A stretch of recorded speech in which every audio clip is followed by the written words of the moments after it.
दोस्तों, आप लोगों ने अक्सर देखा होगा कि कभी भी शादीशुदा जो जीवन होता है उसमें पति या पत्नी में थोड़ी सी भी कहासुनी होती है या फिर थोड़ी सी भी नोकझोंक हो जाती है। तो ऐसी स्थिति में जो पत्नी होती है वो अपने मायके में चली जाती है और पति बार बार उसको लेने जाता है या फिर उसको बुलाने जाता है, फिर भी ऐसी स्थिति में वो नहीं आती है। तो ऐसे में पति को क्या करना चाहिए, कौन सी कानूनी प्रक्रिया अपनानी चाहिए, आज की इस वीडियो में मैं आपको बताने वाला हूं। और आपको मैं यही बताऊंगा कि अगर पति आपको छोड़ के जाता है, आपको मायके में छोड़ाया है आपको, तो ऐसी स्थिति में आपको क्या करना है,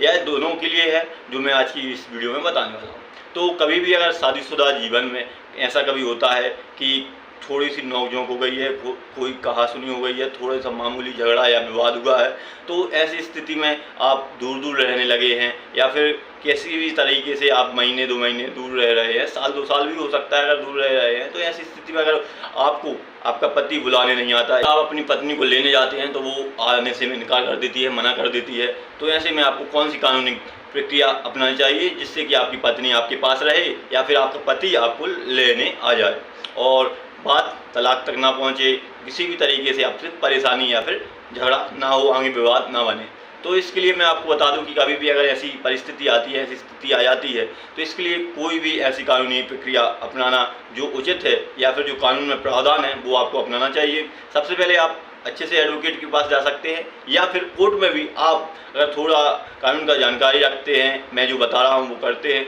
तो आसानी से आप अपनी पत्नी को बुला सकते हैं या फिर वो नहीं भी आ रही है तो आप कानूनी तरीके से उसको अपनी माँ के पक्ष से ससुराल पक्ष में ले आ सकते हैं। ऐसी स्थिति में आपको कौन सी कानूनी प्रक्रिया अपनानी है मैं आपको बता दूं कि अगर ऐसी कभी भी स्थिति बन जाती है तो आपको घबराना नहीं है। अगर आप अपनी पत्नी को लेने जाते हैं और वो मायके से नहीं आती है तो ऐसी स्थिति में आपको कानूनी प्रक्रिया जो अपनानी है वो आप देखेंगे कि हिंदू विवाह अधिनियम की 1955 है, उसकी धारा 9 है, उसमें दिया गया है कि अगर कोई भी ऐसा कोई कारण नहीं है जिससे कि तलाक का या फिर किसी भी तरीके से कोई पति या पत्नी अपना कारण की बताने में कि मैं किस कारण से दूर रह रही हूँ, तो ऐसी स्थिति में जो पति है या फिर पत्नी है वो धारा 9 का इस्तेमाल कर सकता है और जो भी माँ के पक्ष में पत्नी या फिर पति है उसको वापस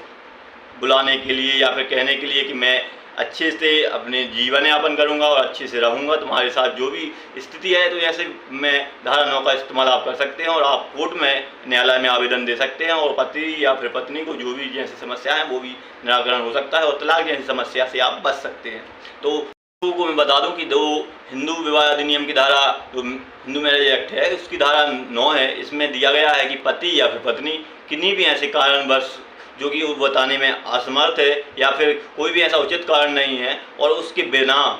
दूर दूर रहते हैं या फिर वो अपने माँ के पक्ष में रहती है, आप अपने घर पर रहते हैं, तो ऐसी स्थिति में आप धारा 9 का इस्तेमाल कर सकते हैं। और जो ऐसी स्थिति बनी हुई है कि आप दूर दूर रह रहे हैं, आप